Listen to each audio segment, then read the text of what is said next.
الشيطان الرجيم بسم الله الرحمن الرحيم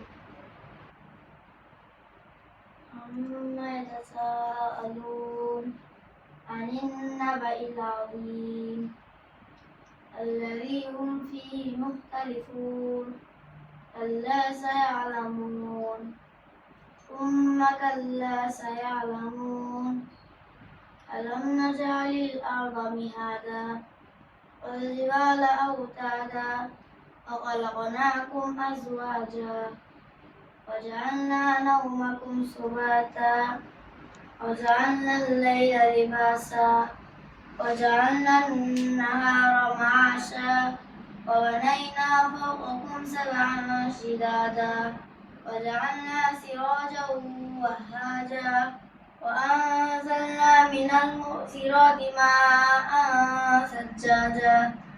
لنخرج به حبا ونباتا وجنات ألفافا إن يوم الفصل كان ميقاتا يوم ينفخ في الصور فتأتون أفواجا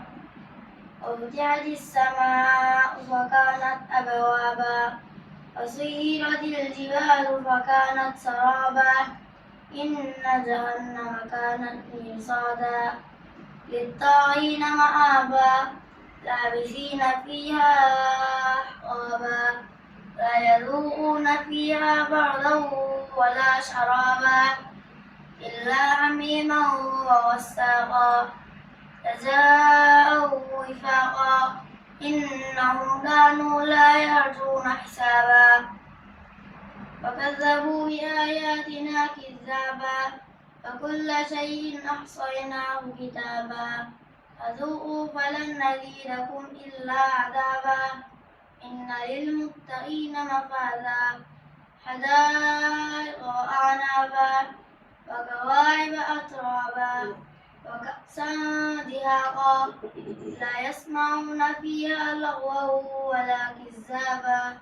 جزاء من ربك عطاء حسابا رب السماوات والأرض وما بينهما الرحمن لا يملكون منه خطابا يوم يقوم الروح والملائكة صفا لا يتكلمون إلا من أذن له الرحمن وقال صوابا ذلك اليوم الحق